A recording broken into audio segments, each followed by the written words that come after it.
अनंत चतुर्दशी व्रत कथा। एक बार महाराज युधिष्ठिर ने राजसूय किया। उस समय यज्ञ मंडप का निर्माण सुंदर तो था ही, अद्भुत भी था। वह यज्ञ मंडप इतना मनोरम था कि जल व थल की भिन्नता प्रतीत ही नहीं होती थी। जल में स्थल तथा स्थल में जल की भांति प्रतीत होती थी। बहुत सावधानी करने पर भी बहुत से व्यक्ति उस अद्भुत मंडप में धोखा खा चुके थे। एक बार कहीं से टहलते टहलते दुर्योधन भी उस यज्ञ मंडप में आ गया और एक तालाब को यस्थ स्थल समझकर उसमें गिर गया। द्रौपदी ने यह देखकर अंधों की संतान अंधी कहकर उनका उपहास किया। इससे दुर्योधन चिढ़ गया। यह बात उसके हृदय में बाण समान लगी। उसके मन में द्वेष उत्पन्न हो गया और उसने पांडवों से बदला लेने की ठान ली।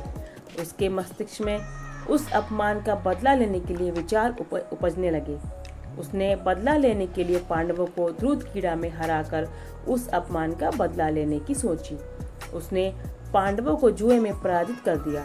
पराजित होने पर प्रतिज्ञा अनुसार पांडवों को 12 वर्ष के लिए वनवास भोगना पड़ा। वन में रहते हुए पांडव अनेक कष्ट सहते रहे। एक दिन भगवान कृष्ण जब मिलने आए तब युधिष्ठिर ने उनसे अपना दुख कहा और दुख दूर करने का उपाय पूछा। तब श्री कृष्ण ने कहा, हे युधिष्ठिर, तुम विधि पूर्वक अनंत भगवान का व्रत करो। इससे तुम्हारा सारा संकट दूर हो जाएगा और तुम्हारा खोया राज्य पुनः प्राप्त हो जाएगा। इस संदर्भ में श्री कृष्ण ने उन्हें एक कथा सुनाई। प्राचीन काल में सुमंत नाम का एक नेक तपस्वी ब्राह्मण था। उसकी पत्नी का नाम दीक्षा था। उसकी एक परम सुंदरी धर्मपरायण तथा ज्योतिर्मयी कन्या थी जिसका नाम सुशीला था। सुशीला जब बड़ी हुई तो उसकी माता दीक्षा की मृत्यु हो गई। पत्नी के मरने के बाद सुमंत ने कर्कशा नामक स्त्री से दूसरा विवाह कर लिया। सुशीला का विवाह ब्राह्मण सुमंत ने कौंडिल्य ऋषि के साथ कर दिया। विदाई में कुछ देने की बात पर कर्कशा ने दामाद को कुछ ईंटें और पत्थरों के टुकड़े बांधकर दे दिए। कौंडिल्य ऋषि दुखी हो अपनी पत्नी को लेकर अपने आश्रम की ओर चल दिए, परंतु रास्ते में ही रात हो गई। वे नदी तट पर संध्या करने लगे। सुशीला ने देखा वहां पर बहुत सी स्त्रियां सुंदर वस्त्र धारण कर किसी देवता की पूजा कर रही थीं, पर सुशीला के पूछने पर उन्होंने विधि पूर्वक अनंत व्रत की महत्ता बताई। सुशीला ने वहीं उस व्रत का अनुष्ठान किया और 14 गांठों वाला डोरा हाथ में बांधकर ऋषि कौंडिल्य के पास आ गई। कौंडिल्य ने सुशीला से डोरे के बारे में पूछा तो उसने सारी बात बता दी। उन्होंने डोरे को तोड़कर अग्नि में डाल दिया।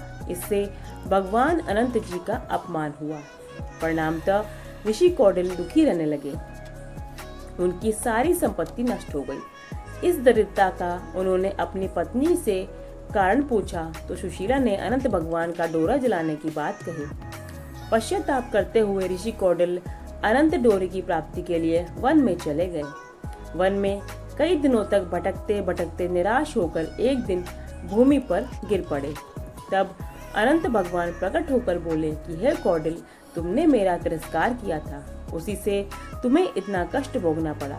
तुम दुखी हुए, अब तुमने पश्चाताप किया है, मैं तुमसे प्रसन्न हूँ। अब तुम घर जाकर विधि पूर्वक अनंत व्रत करो। 14 वर्ष पर्यंत व्रत करने से तुम्हारा दुख दूर हो जाएगा। तुम धन धान से संपन्न हो जाओगे। कौंडिल्य ने वैसा ही किया और उन्हें सारे क्लेशों से मुक्ति मिल गई। श्री कृष्ण की आज्ञा से युधिष्ठिर ने भी अनंत भगवान का व्रत किया, जिसके प्रभाव से पांडव महाभारत के युद्ध में विजयी हुए तथा चिरकाल तक राज्य करते रहे। जय श्री कृष्ण।